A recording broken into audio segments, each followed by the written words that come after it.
just gonna disappear again. It's not like you've changed or anything, unless of course you prove you've changed, but it is what it is, and everybody is different at the end of the day. So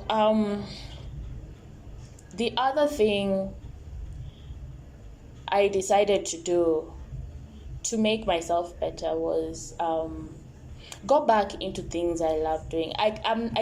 Currently I'm not able to do all of them, but with time, hopefully, I should be able to achieve them. So I started knitting and weaving and doing my crochet stuff, and it really helped because my mind was constantly busy. And the important thing for me about keeping my mind busy is at the end of the day, when I go to bed, my brain is too exhausted to start thinking about stuff that has hurt me and stuff, and I'm able to sleep through the night. Although, yes, insomnia has been an issue for the longest while, I try to avoid sleeping pills. Once I got off them, I was like, I'm not going back, because now that there was a high dependency. For me to sleep, I needed sleeping pills, and I had to work on it. So keeping myself busy throughout the day and making sure by nighttime I'm too exhausted. Ideally, I got this theory from taking care of my nieces. They would sleep very late because they were not worn out.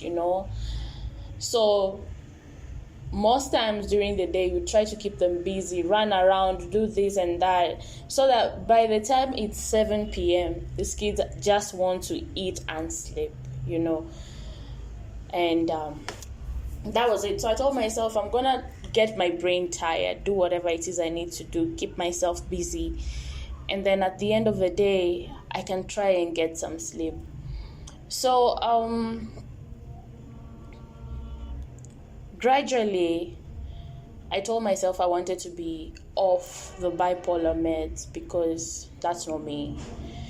And I started weaning myself off. It was not easy. And the fact that I did not even inform my doctor about it, as in, it was just me. And it's a decision I made, and I told myself I can't do this anymore. I need to find a way out for myself. So that's when I started weaning myself off, and from a pill a day to, alternating days and stuff like that. And so at first it wasn't easy because I had the withdrawal syndromes and stuff, it was not easy. I got headaches, I got crazy episodes, and there's just this imbalance of emotions, and it was crazy, but I got over it. And I told myself I needed to be conscious of everything that's happening. So somehow I always feel like there are two voices in me, and there's that voice that will always get me back on track. When I start letting myself down again, there's that voice that says, nope, you're now thinking too much, get up, find something to do, or just do something that will get your mind off of whatever it is you're thinking about. So that was basically the first few steps I made towards making myself better. And then a great support system is very vital, because that's your team, that's your squad. You need your cheerleaders, someone who sees everything you do and says, they are proud of your work. It keeps you going. Personally, my sisters try, especially Beryl. Anything I made from the moment I started doing my crochet, trust me, my first few pieces were pathetic. But she was like, yes, it looks good, it's amazing and stuff. And they keep pushing you, and you tell yourself you can always do better. But don't always look for that approval, for that push, because it may not always be there. There are those people who are there to bring you down, because I remember I had people who told me, so what's the point? Why are you doing this crochet stuff? You're studying law, a whole lawyer. Why are you even doing this? Is it even worth it? But I knew what I wanted to achieve, and I knew what good it did to me. And I told myself, nobody is going to put me down. Nobody is going to weigh me down. And I was just done with that bullshit, Like, I was like, I want to be a better me, not just for me, but for everyone around me. Because the moments when I would get angry and stuff, I would hurt my friends or my family, with whatever it is I say or something like that. And that had to be put in check, because I was really messing up big time. For the longest time also, I had distanced myself from everyone, from the world, literally. It was just me. And anyone who tried to talk to me, I just shut them out. Like, I wanted to be alone. That is how I felt. I felt like everyone else was bugging me, and I don't want anyone to disturb me. I don't want anyone in my business. I want to do what I want to do. And I sat down and thought about it, and I was like, I'm being very selfish right now, because these are my people and they don't deserve any of that. And I need to do better as a sibling, as a friend, as a colleague, So, yeah, it wasn't easy, but it was worth it. So, knowing the things that caused me to be depressed, that make me sad, that make me feel worthless, has really helped me.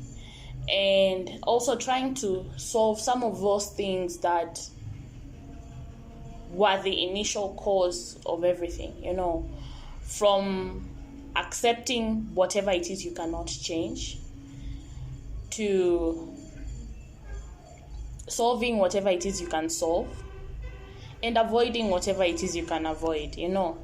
If it's someone who keeps putting you down, you can avoid that person. If it's a problem that happened and it already happened, just accept that it happened, and you cannot go back in time to change that it happened, but you can accept it happened and figure out a way forward for yourself. So that was me. I am not fully okay to now. I still have days when I don't want to do nothing. Like yesterday, I was in bed from morning till night. I did not do anything constructive, and I blame myself. But at the same time, that is how I woke up. Well, when I was put on bipolar meds, prior to that is, I had moments when I would wake up so energetic, so talkative. I would dance, I would do every single thing in the house, I would cook, I would, and then I had days when I don't want to do nothing. I'd leave dirty dishes on the sink, I'd not do nothing. Even just going to take a shower was me dragging myself. But then I had those days when the energy was too much. Like, honestly, to the point where I myself would be like, I'm doing a bit too much, but I'm not tired. I would scrub the whole house. I would do things, that psych was there. I want to do this, and there are those days when I would wake up and I'm like, I'm just going to blast music and dance. But then the mood switches were just crazy, because I could be dancing so hard from morning till like noon, and then I don't know what would happen, and I go from 100 to 0, and I don't want to talk to anyone. I'm sulking, I'm thinking too much. So I had to find how to deal with that, but I was conscious of it after talking to my doc, and I was like, oh, so this is what's happening. And I had to, okay, now we have to figure it out. Yes, there was that, there was the medication to sort of just have that balance of emotions, give you that push every single day, Yeah. And there are meds that made me yawn a lot. There are those that made me gain weight. There are those that made me sleepy. There are those that made me, I don't know, everything had its own side effects. But I look at how far I have come, and to be honest, I am very proud of myself. It's not been easy, but I'm proud of myself. I am proud of the person I have become. I am proud of the friends I have in my life right now. I am proud of everyone, because being sober-minded helps me make rational decisions. I can be able to sit down and, think and just choose what's best, not just for me, but for everyone. I no longer want unnecessary attention from everyone. I was at a point where I was clutching for that attention from anyone who would give it to me. And that was a mistake in my life. I was at a point where I was easily manipulated, because I was so desperate to have people who would spend time with me, hang out with me, do stuff with me, because I felt like everyone else has shut me out. And you can imagine the kind of people I ended up interacting with, and pretty much fucked up my life. Yeah, but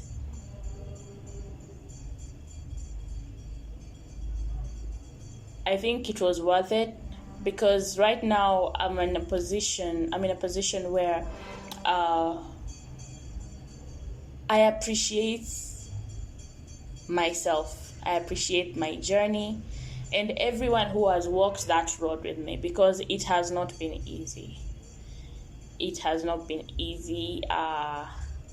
From when I was, 11, and now I'll be 23 in 40-something days.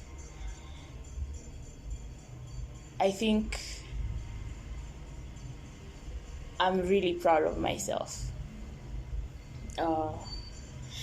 I don't think I want to say much today, but I just wanted to say that. And a noisy place. I'm so sorry, but thanks guys for listening, and I hope somehow I reached out to someone out there. You might not be experiencing what I've experienced, but you might know someone, and you might be able to advise or just share this audio with them, and hopefully I help someone out there. And it is okay to not be okay. It is okay to cry. What is not okay is giving up on yourself. So never give up on yourself. Keep pushing, keep growing.